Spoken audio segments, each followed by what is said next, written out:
I am joined by Robert Griffin III, James White, Field Yates Meanakeims. All right, so first play we're going to look at, 2nd and 2, one of the Patriots' first offensive plays. What's going on, everyone? Taylor Kyles here for CLNS Media, coming at you with another episode of Pat's Daily, brought to you by our good friends at Prize Picks. And today we are talking NFL Combine. Now, Mike and I, the usual host of this show, of course, and I usually the first co-host, man in the chair to your right, depending on how does this look for them? I actually don't know. But today I'm in the host chair, and we are going to be breaking down not just the prospects in round day 1, day 2, day 3, like we're doing for most of the week. Today, we're really focusing on, one, the numbers to watch specifically for the Combine, really at positions of need for the Patriots, wide receiver, offensive line, defensive line, and also players that we're going to be watching and what kind of workouts we think are going to be the most significant for them. So without further ado, Alex, first of all, man, how the heck are you? Been a while since we did a show together. Yes. And what are you feeling? We're like almost a week out from the Combine, less than a week out. What are your feelings? What are you excited about? Fire away, brother. Yeah, it's going to be nice. I posted my first mock draft of the year last week on 98.5 The Sports Hub, and I kind of wrote in it, I did write in it, that it was the toughest mock draft I've done in whatever 5, 6, 7 years doing this, because there are more unknowns at this point. And some of these will get answered, well before we get to the draft. But there are more unknowns at this point than I think there's ever been in a pre-draft process. As far as I've been doing this, it's unknowns with the Patriots. It's unknowns with the league. It's unknowns with some of the prospects, like Travis Hunter. What position he's going to play, we don't know. That's a major factor that we've never had to really deal with something like that before. Will Campbell's arm length is, well, Skoronski was like the closest I can think of, but at this point, we knew Skoronski was a guard. Like that became clear almost right away. Whereas with Campbell, we're going to be waiting March 2nd. Mark your calendars, as I've been saying, for that arm measurement. So it's going to be nice to get some of the clues filled in here and allow us to kind of narrow in on what we're thinking for the Patriots over the next couple of weeks. There's also the defensive lineman in the top of the first round too, because I feel like it's kind of a pick your flavor situation. There's guys who offer different things, who can serve different roles, but there's also things like, we'll get into it more later, but like some guys may have off the field concerns. And I feel like the closer we get, especially to the draft specifically, not just the Combine, but those need to get answered. So those may be lingering. And then some of these guys, it's like, okay, just how athletic is he? How is he going to test? I know the Georgia guys and Daniel Jeremiah's mock, they actually flipped from like one being in the top 10, one being in or just outside of the top 15, and then they flipped. So I think the athleticism scores for them are going to be big. We're going to get into that later. First order of business, though, before we get into the numbers to watch, do want to point out that linebacker Sione Takitaki was released by the Patriots. Now, obviously not a good one season in New England for Sione Takitaki. Missed the entirety of summer. He was on the PUP list due to injury. Came back, and I believe it was week 5. Now, to be fair, we know that like Dante Hightower, rookie linebackers coach, admitted that he had some issues earlier on in the season. This probably carried over through the duration, considering he's no longer with the team. And then on top of it, just the fact there was no Juwan Bentley, no one really seemed to be a good fit for the role they were in.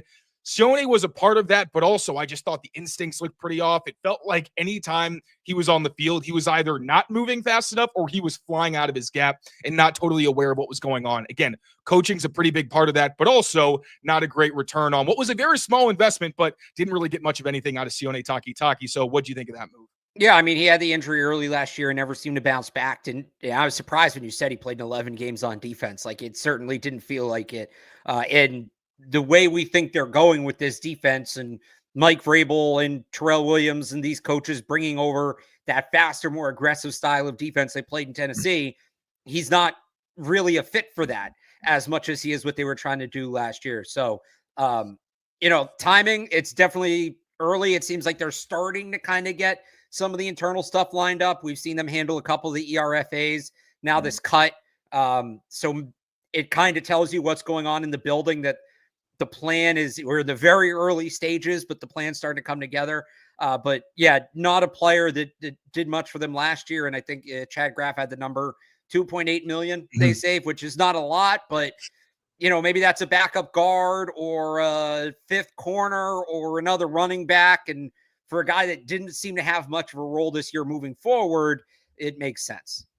Absolutely. And this cap is actually going up next year. So that's another part of it. Like, Patriots are flush with cash. Really, I think this was more just one, Takitaki didn't put up great film last year. And as you mentioned, might not be a great fit in this defense. Anyway, moving on. First, let's start off again with numbers to watch. So we all know receiver or really pass catcher, period. Offensive line and defensive line are going to be the main focuses for the Patriots in this draft. So go to each position. I'll give a couple of the numbers that I really focus on. If there's anything else you want to throw in, feel free. And also just your thoughts on why they're so important. So first, for wide receiver, we can kind of project that it's going to be similar to the kind of Patriots offenses and what they're going to be looking for that we've expected because Josh McDaniels is in charge. It's his offense.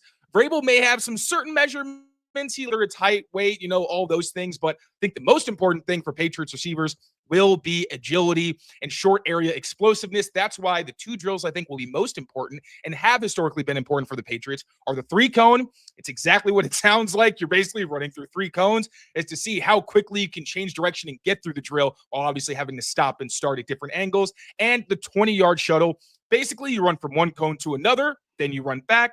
Then you run twice the distance of that cone and then loop all the way around again. It's to see if you're changing direction, moving, unlike the 40-yard dash, which we know is more for special teamers, corners, receivers, where sometimes you will actually be running in a straight line. Very rarely does happen, though, for receivers, especially in this Josh McDaniels offense that really relies on quickness. So what are your thoughts on those measurements? And is there anything else that you think we may need to look out for the pass catcher spot? Well, I think because you're looking for those, trying to find that quick jitterbug slot receiver. Yeah, the 3-cone and the shuttle are immensely important. Those will be the biggest numbers I'm looking at. It's not timed, but the gauntlet drill that guys run where it's, there's quarterbacks lined up on both sides. It's as they're running catch here, like you've seen it.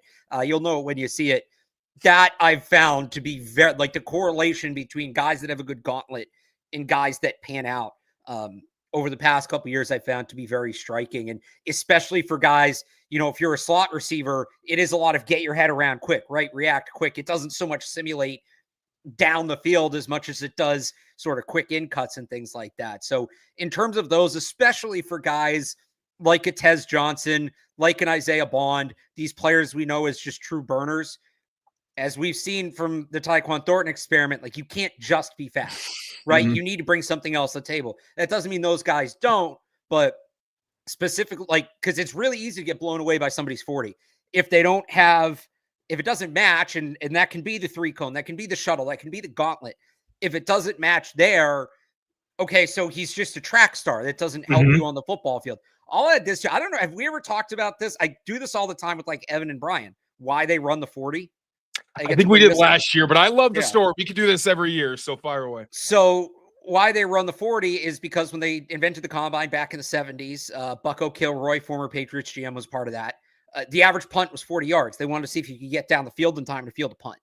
So that's what we're timing. To your point, it's how often do we see these guys run, 40 yards uninterrupted? That being said, there are a couple of 40s or 40 adjacent things that I think will be interesting at this combine.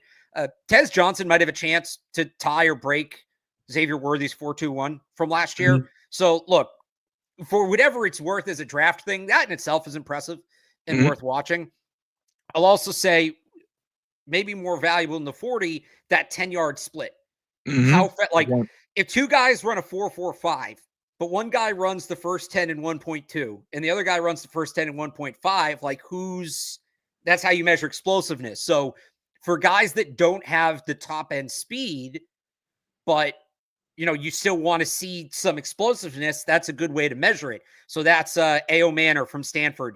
If Tet McMillan runs, his 40 itself will be notable, but that 10-yard split will certainly be something to focus on. And then also for those guys, the GPS tracking, the speed tracking. There were a couple guys last year that tracker. Yeah, exactly. Yeah. So, and that's in the route. So for guys like Tet, for guys like A.O. Manor, who maybe don't have that top tier speed, if they come out running 18, 19, 20 on the tracker, you feel pretty good about it, even if the 40 is not there. That was my guy, Bub Means, last year. His 40 wasn't bad. It was average, but I think he had like the second or third fastest GPS time in the class. I use that tweet a lot. So that will be something to watch for. Yeah, and they do it in the gauntlet drill. I think Keon Coleman, that was one of the propaganda tweets I kept throwing up, was like he had one of the fastest gauntlet drills. And it seems even though didn't theoretically he drop like 3 of the passes? He might have. It might not have been good, which is why, like, the gauntlet drill is not everything. And in theory, you're thinking, like, it's one thing when I mean, none of these drills are perfect. Like, a lot of it's training. A lot of it is, the way you set up for the drill can kind of dictate how well you do. So it's not everything. But in the gauntlet, you typically see guys who are very confident in their hands. It's smooth. There's not a lot of labored movement. It's just like they go through and every rep looks the same. Then there are guys where sometimes like they don't pull it in all the way, or when they have to turn their head, that's when you start seeing things get a little shaky. So it kind of tells you, okay, when this guy catches the pass, like kind of yards after catch, can he get into that mode very quickly in transition, or is it a little bit clunky when he gets there? So that's one place it's important. 10-yard split, another really good one. Also, actually, we'll transition to the defensive line. Another one, 10-yard split for really. Honestly, offensive and defensive line are probably going to overlap a lot. There are a couple that specifically I noticed for Titans linemen, so I'll just go through them. 10-yard split is important for linemen, period, because they're not going very far. Like, usually they're only going like a foot or two. So the distance, their ability to get up to top speed or be explosive in that short area is very important. Hand size and arm length, I think, are going to be huge. I know with Terrell Williams, he has mentioned that he's coached defensive linemen who don't have the longest arms, who aren't the biggest, like Cameron Wake, for example, one of the most popular undersized edge rushers who ended up having a very good career. But if you want to be violent and you want to be the one who's creating knockback, two biggest things that'll help you. Well, 10-yard split helps as well because you are firing off the ball. But also, if you can initiate contact by having long arms, just like boxing, if you have longer reach, then it gives you a huge advantage. And if you have those big hands, not always, but most of the time, if you see somebody with massive hands and you shake their hand, kind of hurts, doesn't it? Yeah, it's the same thing where, like, if you're punching a guy or smacking a guy and you have massive mitts, it's going to have a pretty devastating effect. So specifically for the defensive line, I think those are going to be the drills that really pop out, and I'm going to be paying a close eye on. Yeah, I mean, you hit it, that 10-yard split, the hand measurements. The other one, again, it's not measured, but I do find it relatively helpful. I don't even know what it's called. It's the one where they have to pick up the towel in the hoop. Oh, the hoop drill. The hoop drill with the big. So you can see the bend in the ability to stay at full speed while kind of contorting your upper body. That, especially for the edge guys, that doesn't really apply to tackles a ton. But, for defensive tackles, it's like one or the other. Like when I was there last year, Byron Murphy had one of the freakiest hoop drills I've ever seen. And then you have nose tackles who like physically can't really do it because they're huge and they just don't have the body. Right. They kick the hula hoop or they throw the towel or whatever. Like they kind of half-ass it. But, for all these edge guys, this is one of my big things to watch for the combine as a whole. I think, really from pick 15 to 50, there's 10, 12 edge rushers that all could kind of fall anywhere in that range. And I'll remind people for all of this, just the combine should not, outside of the medical stuff, the medical, we'll get to that. That's its own thing. But like the on-field part of the combine should not make or break how you feel about a prospect. This is confirming priors and it's tiebreakers. So I'm not saying it's going to solidify anybody in that range as amazing or knock anybody out of that range, but it's, who's in there? Jack Sawyer, I'd say both Ohio State guys, Ezeraku, Landon Jackson is in there. I'm just trying to pull names. Princely from Ole Miss, like all these guys, the Kyle Kennard, the South Carolina guys. How do they stack up against one another? We all know they're going to go in about the same range, but who, within that very close rating, who do you maybe give the edge to? This is what, Senior Bowl, same thing. This is what the combine's for. It's a tiebreaker. Absolutely. There's one player on the list whose hoop drill I'm very much looking forward to watching because the position, it wasn't his natural position, but the one he's probably going to play a lot in the NFL, and the fact that he is as bendy as he is really kind of freaky. All right, moving on to offensive tackles. I think all of these will also translate for tackles. I don't know how much. I think if anything, actually, they may be more important because offensive line is a protection position, whereas defensive line, you're attacking. So things like arm length aren't necessarily as important because a lot of the time you are dictating the terms. For offensive line, though, arm length is huge. We will get into that later. Yep. But also some things I noticed with especially offensive tackles who played under Mike Vrabel. Broad jump and vertical were pretty big ways that you could see how successful they'd be. Also, looking at like Nate Solder and Marcus Cannon, two of the better tackles who had sustained careers in New England and had success. They both had pretty standout broad jumps and verticals. Both drills are testing more explosiveness. It's similar to a 10-yard split, but it is explosiveness, but it's also kind of speed. These are drills that show, like, when you are basically at a standing point, how far can you go? And again, that just shows you how impactful they could potentially be off the line of scrimmage. It's explosiveness. It's leg power. And if you think about it, the muscles you're using to jump are the same muscles you're using to dig in and hold your ground against a rusher. So you're using them differently, but just like that 10-yard split, just how much lower body strength, how much lower body power do these guys have? Absolutely. Also, Elijah Huzzi, I've seen him in the chat for the past couple of days. He's been in my mocks. He is my new 5th-round darling. I really want the Patriots to get him.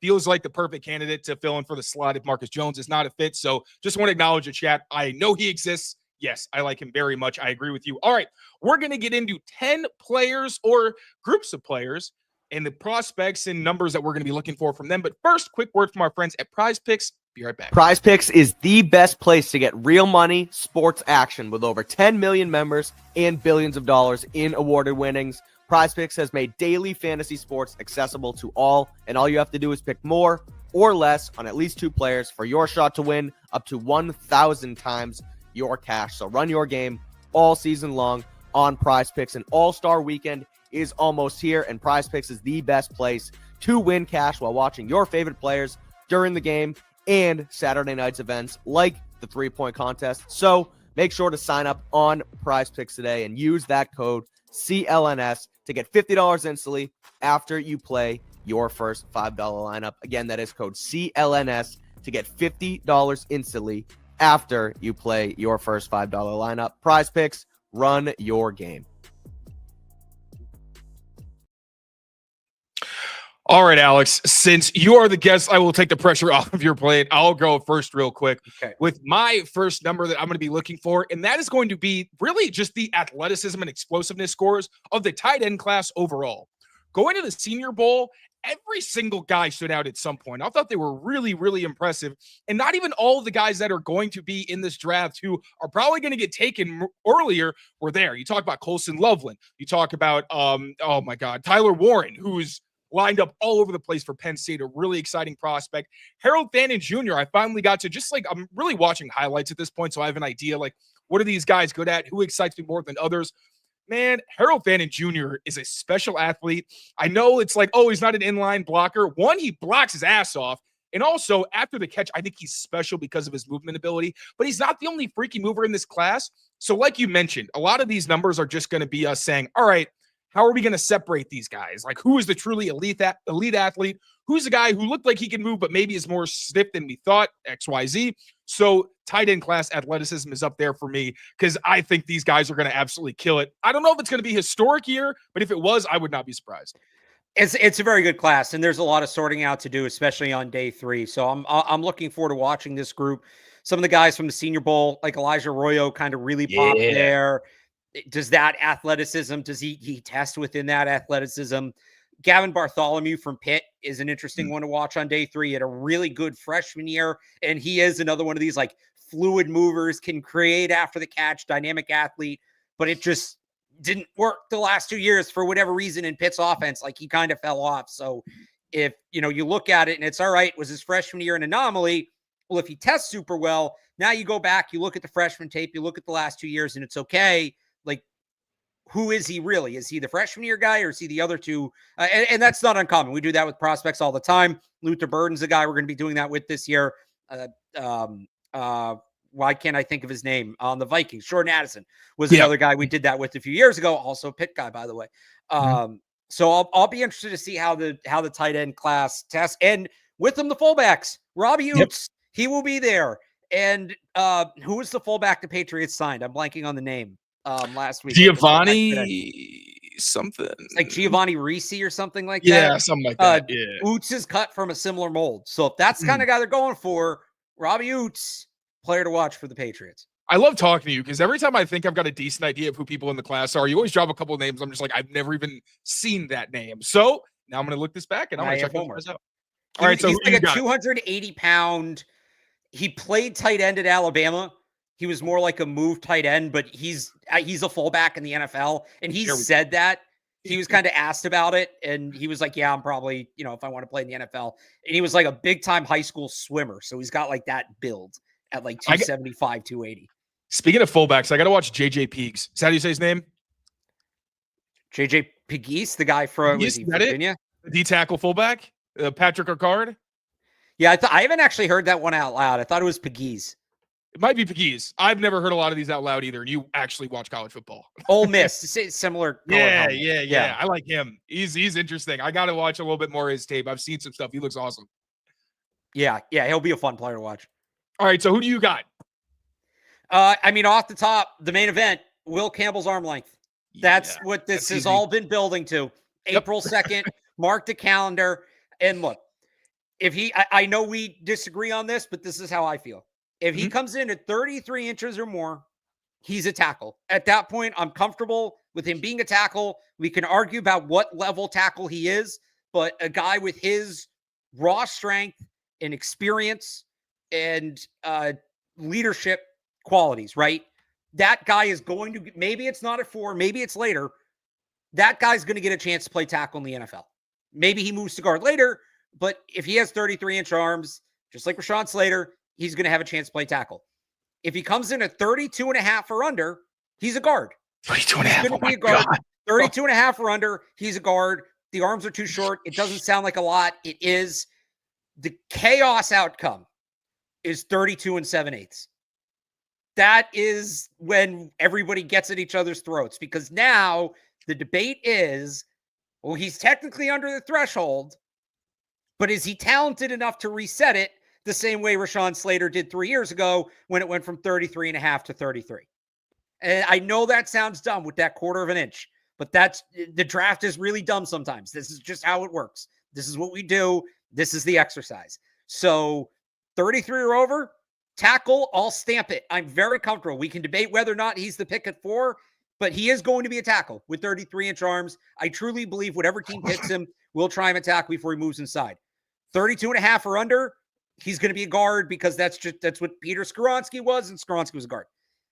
32 and 7/8. If you're rooting for content, 32 and 7/8 is what you want. Oh my God.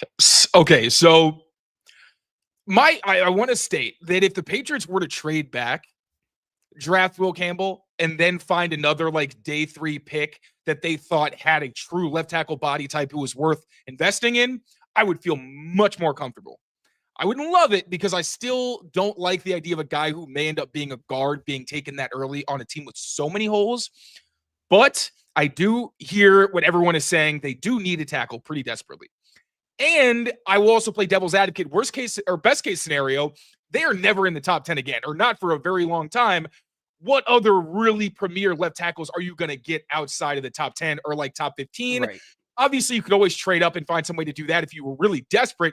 But I get that he is the best offensive lineman in this class. I agree with that. I love Will Campbell. I've gone back and forth because I like him so much. I don't think it makes a ton of sense value-wise.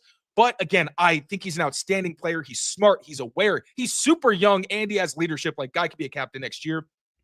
So I hate speaking out against him, but I will just say this. 33, I know that's the threshold. That is the bare minimum, literally the bare minimum. Rashawn Slater, especially in this modern age where we can go back like 15 years and see where tackles were drafted. There has never been an age where there were this many freak athletes at the defensive line position, where they're long, they're fast, they're strong, and they have everything, right? Like, you talk about edge defenders, there's a surplus of edge defenders. I like the guys at the top of this class more, and that's why I would prefer the Patriots get someone from there.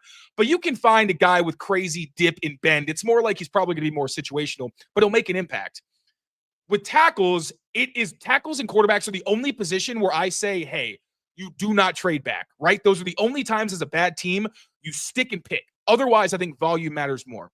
So that's really my thing, is like Rashawn Slater is the outlier in the modern game. Look at the top 10 highest paid tackles. Jake Matthews has the shortest arms at 33 3/8 inches, and he was drafted like a decade ago.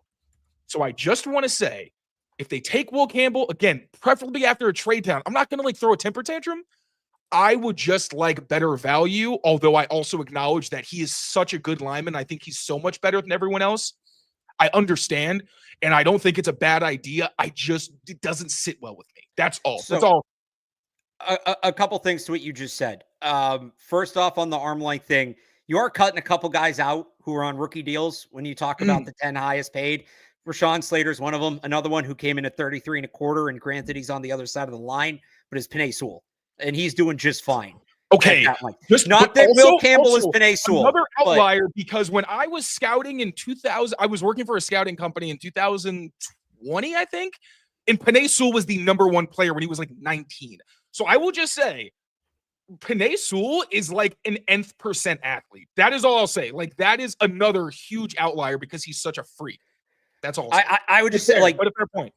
I'd have to double check. I'm pretty sure Will Campbell's scouting grade, Will Campbell's recruiting grade is in the ballpark of Penei Sewell. I think Penei Sewell's is higher, but I think they're in the same. I'll double check that, but I think they're in the same clarification. The other thing about like all these great edge rushers, where are they all coming from? The SEC. That's a good point. And he did have trouble against guys like Kyle Kennard, Shamar Stewart, Nick Scorton. I don't think he had a ton of problems with, but like when you look at his bad games where he had the clean losses where you're like, I don't want this in the NFL, it was against the SEC competition. So I'll say that Dylan Stewart got him good once or twice. Kennard got him once, and he adjusted and kind of shut him out the rest of the game. True. He did a much better job against the inside move. Yes. Nobody's going to be perfect, right? And if you get beat, guys are going to get beat. You get beat once. If you learn from it, you don't get beat that way again while still holding up. Like, I would call that encouraging. I call his game against South Carolina encouraging. It's not his best game, but I think there's things to like there. The other thing is, if you watch Garrett Nussmeier Nussmeier's internal timer is a cuckoo clock. Like, he has no idea. He has zero presence in the pocket. I've seen clips of people saying it's Will Campbell getting pushed into the quarterback. No, Garrett Nussmeier's running into tackles because he needs MapQuest to get out of the pocket or to find his way around within the pocket. So I would just say that when you're watching Will Campbell and you think that he's getting walked back into the quarterback, and Garrett Nussmeier is not alone in this. A lot of college quarterbacks have piss poor pocket awareness because when they're playing in high school, they're like 4 or 5 inches taller than everybody else, and they're impossible to tackle, so they don't really need to move. So they're just kind of learning how to do it in college. Like, college pocket presence is super rare, but Garrett Nussmeier did not learn it. It's just not there. So that's Will fair. Campbell, that's and fair, this, by the way, applies to, this isn't a Will Campbell defense. This is a tackles as a whole defense outside of maybe like 3 or 4 quarterbacks. Like, Will Howard's an exception. I thought Will Howard, for his age, is very good pocket presence. But like a lot of quarterbacks, go back and look at their pressures. A good percent of them are just the quarterbacks being idiots. Yep. Like, go check that out. So I will say, one, I think it was Kennard beat him inside twice. And I remember because the hits stuck in my head because of how scary they were. There was the one where he cut out the quarterback's legs, and I was like, oh my God. Like, he lost immediately inside Campbell, and then Kennard took out the quarterback's legs. And then I think there was a sack like a few plays later. To your point, he did adjust. You could tell he anticipated it in like the fourth quarter. And I will say, whenever he gets beat, you can tell he's smart enough to understand, like, sometimes it'll happen twice. It rarely happens 3 times. And I will say, when I got to the end of the game, that was encouraging. On top of that, Drake May, and also like Will, because he has short arms, he sets out so far from the tackle. It reminds me of Deion Dawkins, where he gets all the way out on an island. So when he loses inside, it's impossible to recover almost because he's so far away from a guard. So it's like, all right, if you get beat clean, sometimes the quarterback's just going to have to escape. Drake can do that. Like, one, I wonder if there's something they could do like at the NFL. Just give him more chip help. I think that at the end of the day is what it's going to be. Like, is he elite in terms of like he can shut down encounters quickly? No. If you got to give the guy chip help against Myles Garrett, Aiden Hutchinson, not preferable for your 4th overall pick, even 6th overall pick. But if he's going to do everything else well for you, and it's just like, hey, you're going to have to give him chip help like 5 times a game, it's not the worst thing in the world. I don't want to make this whole show about Will Campbell. I'm sure we'll talk about him later. I just want to I just want to go back real quick, just to clarify what I was saying before. So Will Campbell, and I know you said you worked for a service. 24/7 is kind of like the industry standard. Mm-hmm. Yep. So they had both Will Campbell and Penei Sewell as 4-star 96 grade recruits, which it's out of 100, but some guys like Jeremiah Smith was like a 104. So 4-star 96 recruit. And then they do a composite, which is they kind of source it out They combine their grade with other grades. So this is a really good one. And they're different classes. So that, take that for what it is. Panay Sewell composite, 9709 grade, 0.9709.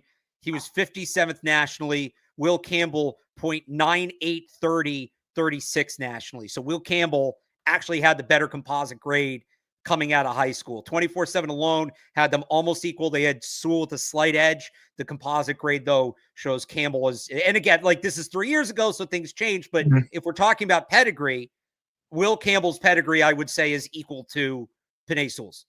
And mine was more of an NFL scouting service, so that might have just been like Panay had established himself so much in college that everyone was like, he also came out bigger.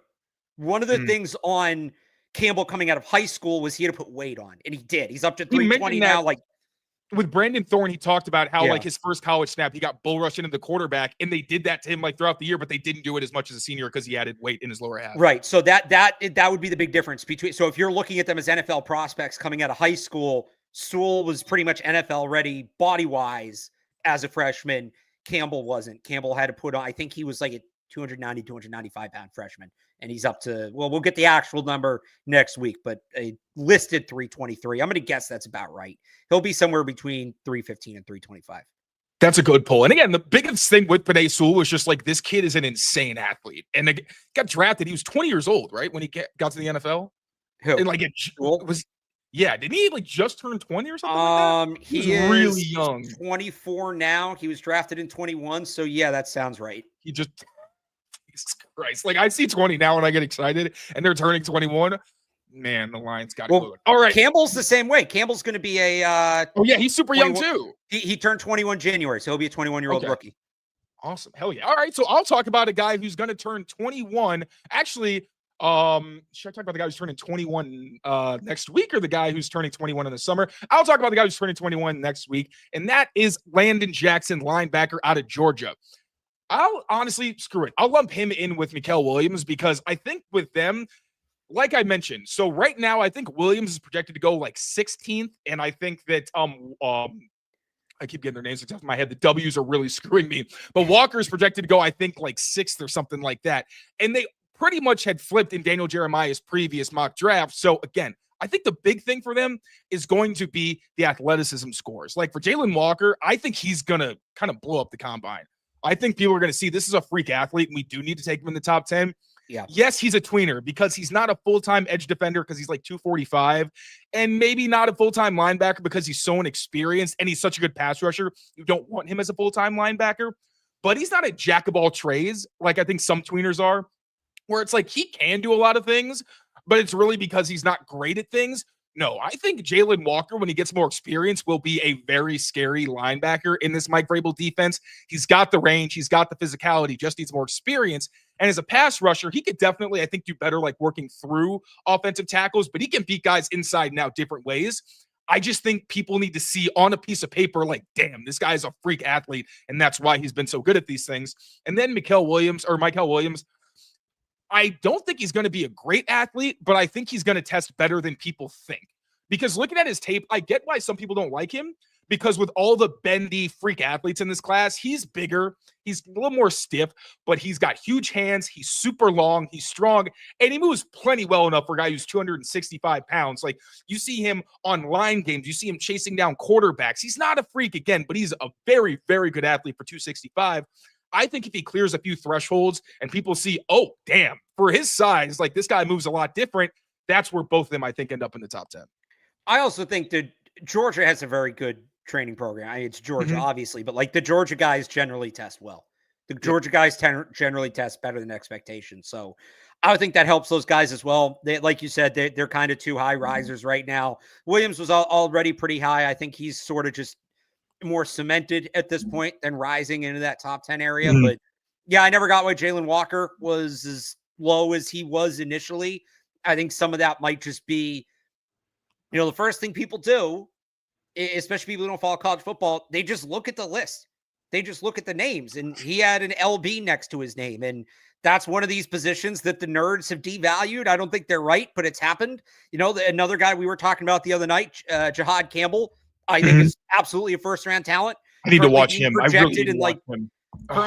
still people projecting him in like the 40s because he's a linebacker and they think linebackers. But I think when people started to watch Jalon Walker and realize, one, that he's a hell of a linebacker, and two, that there's more to his game than just the traditional off-ball stuff, I think this is just, for lack of a better term, the market correcting itself and people kind of realizing, oh, okay, I'd seen the name, but now I actually know the player behind the name, and wow, I was wrong to assume that that's what he was.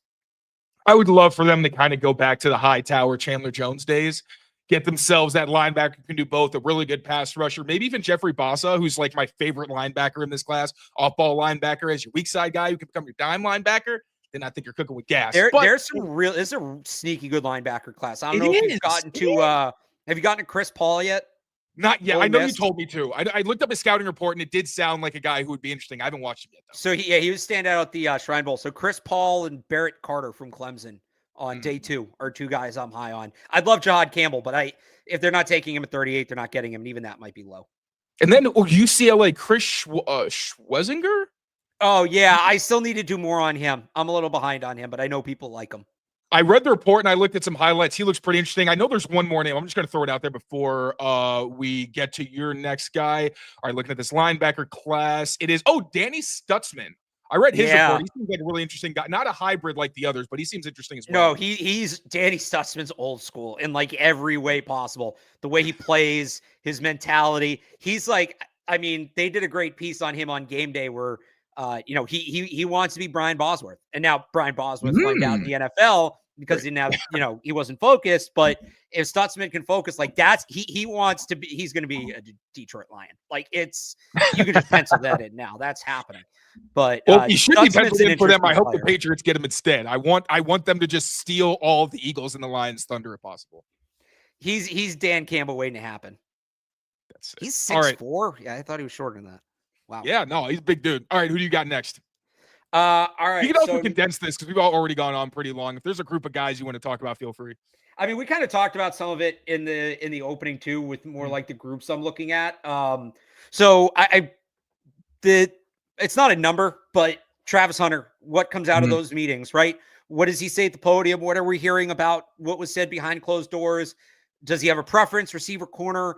Is he going to demand to play both ways? Like, what is his mindset going into, how flexible is he? What is his mindset going into the draft? That's massive. He is not the only player, though, where the positional viewpoint, I think, matters. And the other guy is Savon Williams. Now, it's a little simpler because he's not playing defense, but played wide receiver at TCU, has some really intriguing traits at that position, but can't really run routes, doesn't have great hands, started playing running back, played some Wildcat quarterback, was incredibly effective, but you don't really have 6'5", 225-pound running backs, especially guys that are finesse runners and not like Derrick Henry power runners. Like, he's a really weird player, and I mean that in the best way possible. I do this, Taylor, where there's players people will point to, and I'm like, yeah, that guy's good, but like you can get that guy in every draft, and then there's the handful of unicorns, right? The DeJuan Joneses, I'm trying to remember who the Patriots, I think, a relationship with Mike Vrabel. Tariq Woolen was another unicorn guy I had. Darnell Washington, right? Yep. Savon, you're not gonna just, all right, well, perfect example. Like, I remember when people were upset about Zay Flowers, and look, the Patriots drafted none of these guys, but Zay Flowers, Xavier Worthy, Luther Burden, all good players. Nothing against any of them, but that's just kind of a more common skill set. There's slight differences between them, but they're going to play a similar role. You're not necessarily going to find Savon Williams next year. You're not going to find him probably for a couple more years, if not more, because he's a 6'5", 225-pound like speedster who doesn't really have a position. So does he do the running back drills? That's going to be fascinating to me because it's a super obvious comp. I know everybody's making it, but it's right. Cordero Patterson. He's going to play a little bit of wide receiver, mainly going to be a running back. And but we got to see him as a running back to know if he can do that. So that's going to be fascinating to me. Not to helmet scout, but I was like, oh, this guy's got the traits. He sounds like Quentin Johnston, but let me watch him so I'm not just like lumping him in.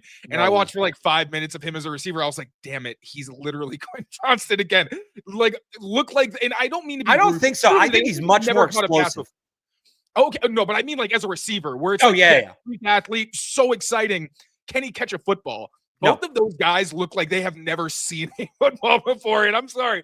I was really hoping to like Savon Williams. I like mocked him in one just because I thought he was intriguing, and then was like, no, not the guy. If you can experiment like you're the Chiefs, do whatever the hell you want, but like the Patriots should not even think about it. Well, I'm going to push back on that a little bit. Who figured out the Cordero Patterson running back thing?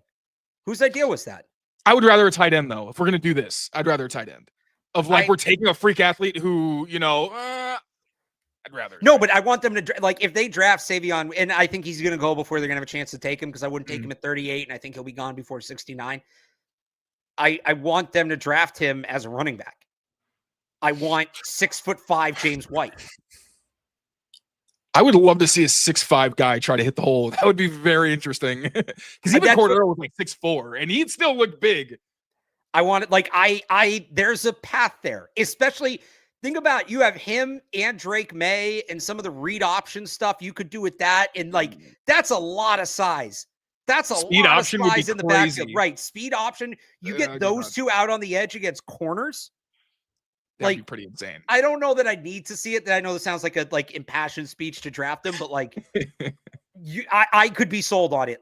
It's something where if they did it, I would Rick and Morty, you son of a bitch. I'm in. Let's get weird. Let's do it. Let's have some fun. So I'm not against it. There's probably better uses for those picks, but I wouldn't hate it. It would tell me that they're willing to kind of get outside the box and get creative. Unless we get to camp and he's just running receiver routes and they're trying to turn him into a receiver, then no, I'm out on it. Speaking of big backs, what do you think of Damian Martinez? Tank, tank, man. I can't wait to see what he weighs in at. He does one thing. He does it incredibly well. He's a bowling ball. He's not going to lose yards. Shifty, though. He's got some LG in his game in terms of he got some good feet. A little bit. Fella. You know what I mean? But he's not going to lose yards. He's not going to let the first tackler bring him down. His speed's not a liability. He's not going to run a 4.4, but his speed's not a liability. I wouldn't, as a change of pace back. Now, where's he going to go? I wouldn't take him on day 2. There's backs I like better. Yeah. Because he is very situational. He's not a factor in the pass game.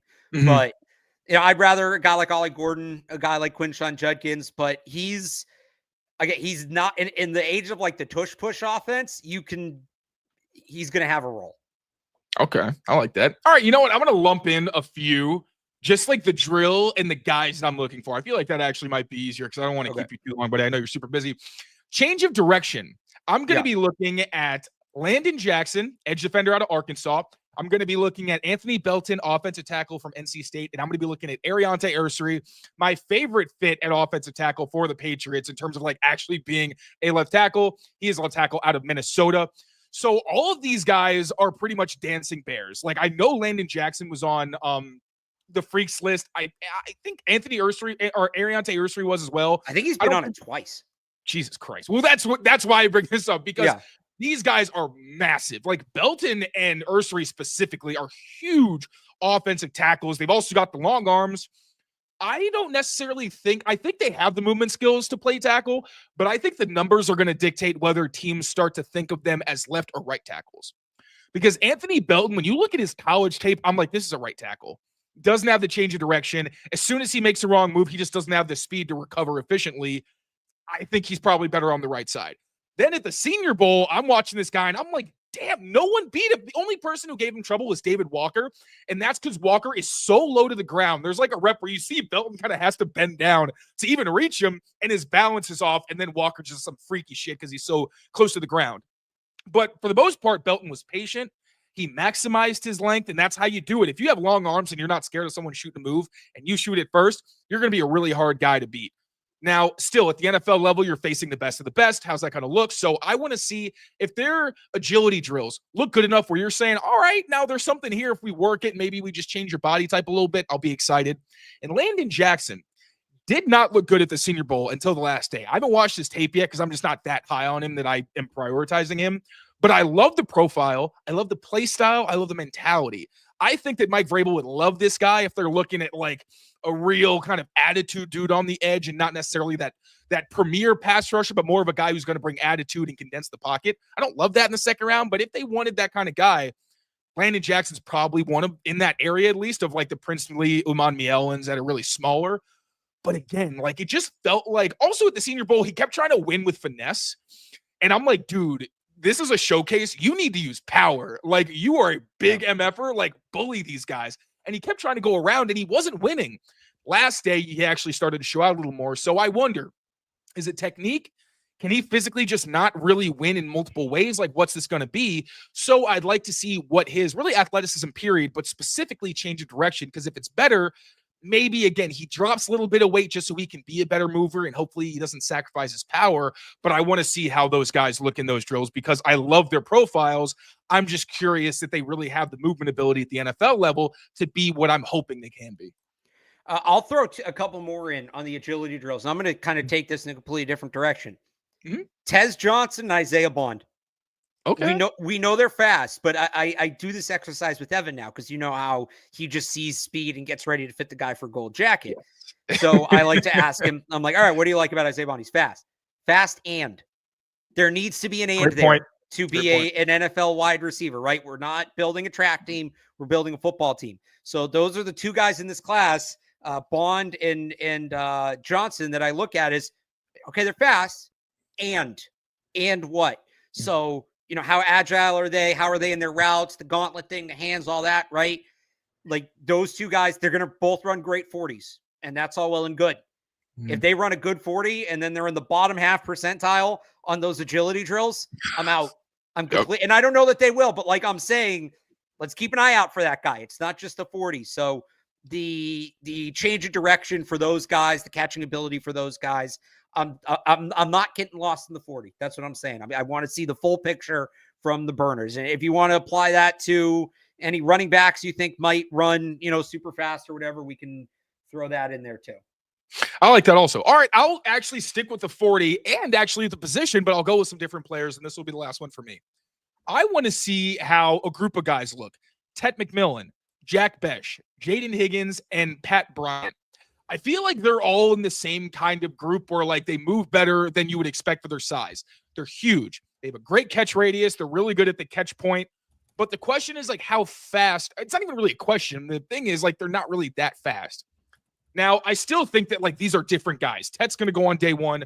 Besh and I think Higgins maybe like a second round, third round. I think maybe his scores could kind of dictate where exactly he goes. And then Pat Bryant's like a day 3 guy. But I'm just curious how it's going to affect their stocks when they actually run the 40. Because if someone surprises, his stock's going to go up. All of these guys are just waiting for them to surprise somebody with one of their metrics. And again, I think it's going to be speed. And that's going to be the thing that really makes teams more comfortable and separates one from the other. If someone runs like a 4.48 in this group, I don't think that's Tet. But I think Tet is fat. I don't think he's like some mid 4 like or low 4.6 guy that people think. I think he's going to be like low 4.5 or high. Yeah, sorry, low 4.5, high 4.4.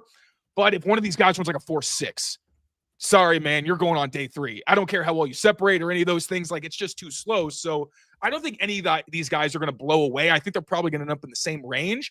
But again, if anybody kind of surprises, I think that could do some pretty good. That could do pretty well to their stock. So who's was it David Bell?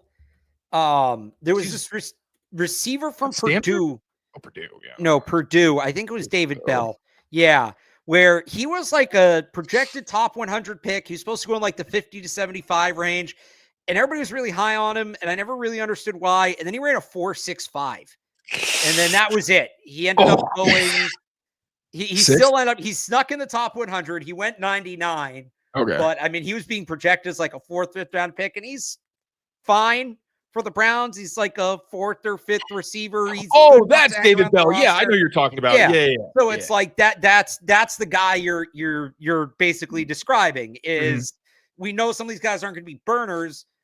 I talk about functional speed, right? Are they fast enough to play the position? Because with David Bell, it was like, man, there's some linebackers running better times than you. Whereas you know, if a guy runs in the, you know, if a guy's big and he has a good catch radius and he runs good routes and he runs like a high 4.4, it's like, okay, you have other ways to win. But at 4.65, I don't care what kind of routes you're running. You're not pulling away from anybody. And for what it's worth, there's a rumor that Tet McMillan ran a 4.4 flat while he was training last offseason. See, That is in a an straight line, unsubstantiated rumor. like 4.4 flat is kind of insane. I don't know if I see that, but him just running, like the dude eats yards. I could see him running a much better 40. People act like he's slow. He's not. Objectively, he is not slow, but he's Right. also like, I mean, he's 6'5", so there's a certain level of like, yeah, you're not going to get like the real freak athlete where he is super fast, but like 4.45, I wouldn't be stunned. I'd be like, oh, okay, that's probably like the best that I would expect. 4.45 is about right. Look, I'll say this: Yeah. he's not a burner. He's not fast. Nobody's going to call him fast, but he's not slow. Strider. Yeah, he's a strider. He's definitely not slow. 100%. All right, so who do you got? Who's your last pick? So my last, we'll call it a storyline again. I'm grouping some of these together, but there are very few individual things you look at. I think at the combine, it's just the nature of the event. It is very comparative. Injury updates, always a big week for that. So Josh Simmons is the big one. We were texting about this last night. Regardless of the outcome, and look, the update's probably going to be he's ahead of schedule because Drew Rose announces his agent, and that's what he's going to put out there. But even if he's 2 months ahead of schedule, he's not ready for the start of the regular season. So it's relevant in that if you want to take a tackle with the second pick, can you count on Josh Simmons maybe bumping Ariante Ursary down or bumping Josh Connerly down, right? Or is he going to fall a little more because of where that injury is? And this is a part one. He'll probably visit teams on top 30 visits and they'll do their own medical workups on him. Yep. And then we'll get the real answers. But the other ones, really interesting one. I don't know if you've watched this guy, Taylor. There's not much to watch, honestly, is Savon Revel. I want to. I like his scouting report. He seems like he'd be a perfect fit. My kind of corner. 6'3", long arms, plays man, rangy, athletic. He was at, I forget what Lewisburg is. I think it's NAIA, if I remember correctly. It's JUCO, sorry. So he was at Lewisburg, and then he transferred to ECU, had like a decent season his first year, built up in 2023, and then like 3 games into the season last year, tore his ACL. So there's not a ton to go off of. Now, unlike Simmons, it's not as significant of an injury. It's not the dislocated kneecap. And he tore his ACL. Exactly. He tore his ACL in September. So maybe he's not back for camp, but like he's probably going to be able to play most of the season.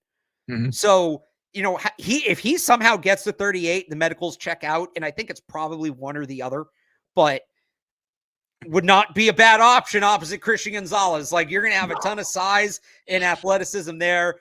But if he falls that far, is it because his medicals aren't good enough? Like he'll be one to watch. Another guy, Seth McLaughlin, the center from Ohio State. He's projected to go middle of day 3, so you could draft him. You're not burning as valuable of a pick. You have David Andrews for this year anyway, and then you hope McLaughlin learns behind the scenes. He tore his Achilles in November, so he's probably not playing this year. But just to see where he's at. Again, I'm more comfortable. Simmons, because he's in the first round, I'm not comfortable with that thing, burning that pick for the year. McLaughlin, a little late, not a little, much later in the draft, it makes more sense. And then Bryson Nesbitt was dealing with, I think, a wrist injury that limited him, and it was kind of a nagging thing. It's not like one of these potentially career-defining injuries, like a torn ACL or the kneecap or the Achilles, but it seems like more of a chronic thing. But just seeing where he's at, he fell. And I get why he fell in the projections during the season because he didn't have the year everybody thought he would have. But I think it's an overcorrection. I think he fell too far. The quarterback play at UNC was horrible. Maybe people just haven't realized that. But I'm wondering if he gets like a green check on the medicals if we start seeing him bump back up these boards a little bit. Because I think he's probably like a 5th or 6th round pick. I'm seeing him like 7th to UDFA right now. I think that's too low. Yeah, he's one of my like day 3 binkies because I'm just like Drake May loved him when they were at school together. They would make a ton of sense. Now with Simmons, we'll close on this.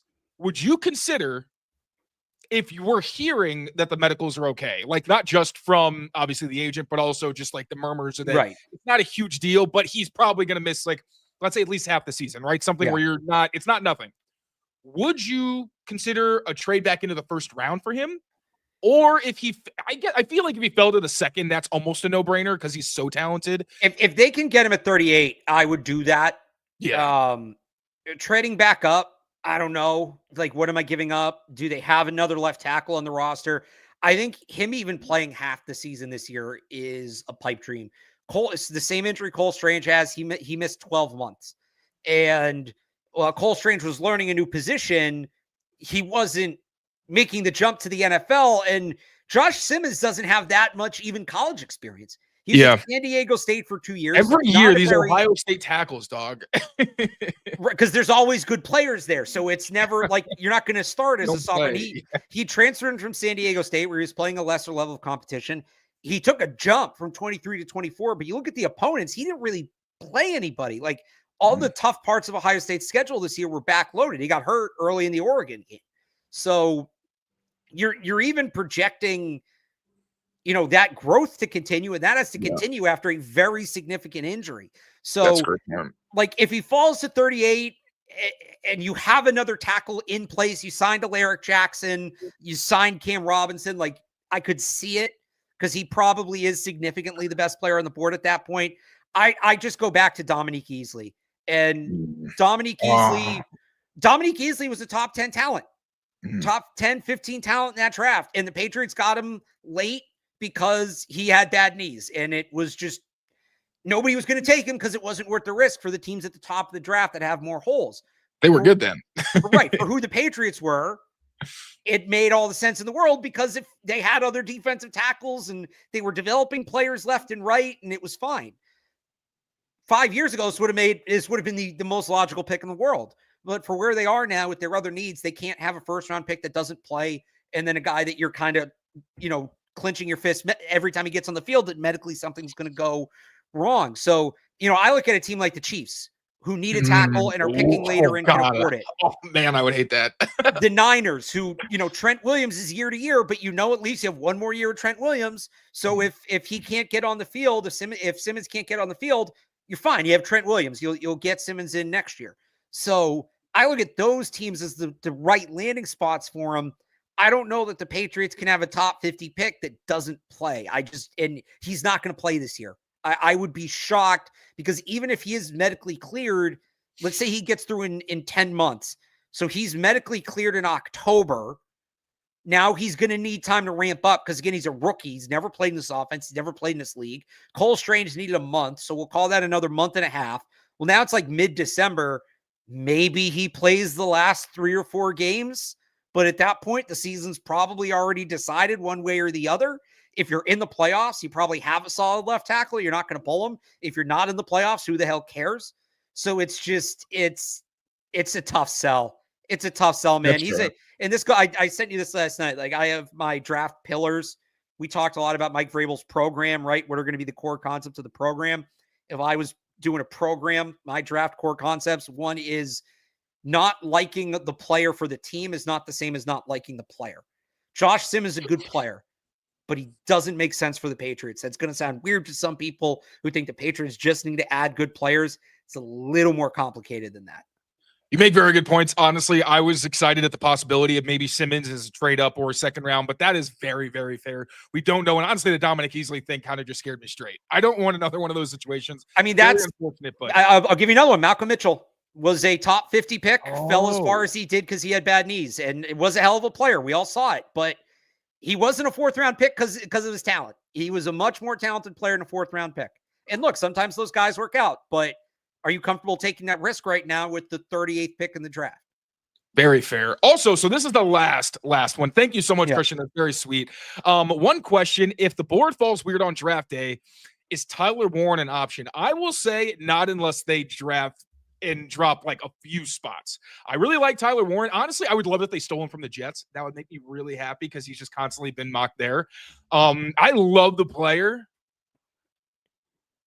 I would need them to trade back into the first for a tackle if they took a skill player at this spot personally, because it is a need, but like you also got to get tackle and you got to get a good one. And that's going to be either end of the first or second. Like that's my whole thing. If they take a defensive lineman or a skill player, you got to get aggressive with tackle. Yeah, look, if it's Tyler Warren and Ariante Ursary, I could be talked into that, but can I offer you on the flip side, and you're not going to like it because you don't believe in Campbell, but can I offer you on the flip side, Will Campbell and whichever one of the 3 of Luther Burden and Emeka Egbuka and Matthew Golden falls into the 20s?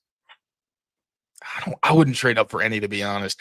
You wouldn't trade up for Burden? If Burden gets like 22, like 23, 24, maybe I need to really. I don't like. Okay, so here's what you need to do. Hang on here. Okay, did you watch his 2023? No. So maybe. Okay, is that so it? Brady Cook, who's the quarterback, who I liked going into this year. I had zero feel for these quarterbacks. I thought he was going to be good. I thought DJU was going to be good. I missed the boat completely. I think I was just burnt out on the quarterbacks from last year, who I got right, by the way. And that was like the last of my strength I had, apparently, at quarterbacks for the year. But Brady Cook just forgot how to play football. He got monstered. It was ugly. And like 3 or 4 games into the season, the rest of the offense kind of went with him. And Luther Burden clearly got frustrated. He was still playing well in spurts, but you could tell he was disengaged at times. That's kind of the knock on him right now. Go back and watch Luther Burden in 2023. It's Jordan Addison. Different sorts of players, but Addison won the Biletnikoff at Pitt. His sophomore year was nasty. Transferred to USC. It wasn't a fit. There were a bunch of people talking about how the sophomore year was a fluke and we saw him at USC and blah, blah, blah. Jordan Addison's a pretty good football player, I would say. So that's fair. And I did watch when I did go earlier for Addison. I felt like literally completely differently. I was like, oh, okay. Now, okay. So I would say Luther Burden is like the same thing. He didn't transfer, but he might as well have the way the offense changed with Brady Cook. And with Ibuka, I will also acknowledge that I just think I need to watch more. There's something I think he's a good player and I see what people like. I just think for the Patriots, like as much as yes, he would be very reliable and all of those things. I just want someone who has like a dominant trait. I think he's just like a good, smart football player, but there's nothing about him where I'm like, oh, like, yes, he separates and I'm not going to undermine that. But I mean like vertical ability or like being crazy good after the catch. Like those are the ones where I'm like, I need one or the other to feel really good. If you are that, just really good football player. And he just doesn't have anything that I've seen that stands out. Like he's not super fast. He's not crazy elusive for me. That's really the big one. Like if you're trading back into the first and then Golden, as much as I like him, it's like, he's not an X. He's not a Z because he doesn't block very well. I think he'd be a great fit with May, but it's like, where do you play him? Is he a slot? Maybe he's a slot guy. I don't know, but I just think he's kind of an awkward fit. So as much as I like those players, I don't, like you said, I just don't really like them for the Patriots considering what their other needs are. Fair enough. Go watch Burden in 23 though. I think that might change your mind. Okay. And last one, we're not going to get into this because we acknowledged it earlier. Yes, we have seen the tape. I'm very excited. I'm looking forward to diving deeper and really seeing what he's made of. But from the scouting reports and what I've seen, he is a good player. Look, they need, even with, assuming Jonathan Jones doesn't resign, they have no slot corner behind Marcus Jones, who's injury prone. Right, who's injury prone. So adding a slot corner somewhere on day 3, Huzzy is certainly an option. I'd throw Mac McWilliams in there as well. And he can maybe play some safety too, which would be interesting. That's not something you need to attack in free agency. Like that is a perfect day 3 draft pick. We're going to find a slot corner. We're going to develop him behind Marcus Jones. He's going to play in the kicking game. Like that they should be able to get that guy in the draft. Can't wait for that secondary. Christian Gonzalez, Elijah Huzzy. Huzzy or Huzzy? Huzzy makes more sense. I thought it was Huzzy. I don't know. Huzzy, Whatsy, or whomever, and Paulson Adebo. That's your 2025 secondary. Fingers crossed. All right, Alex. Thank you so much, buddy. Before I let you out of here, let the people know what you got dropping so they can keep their eyes peeled.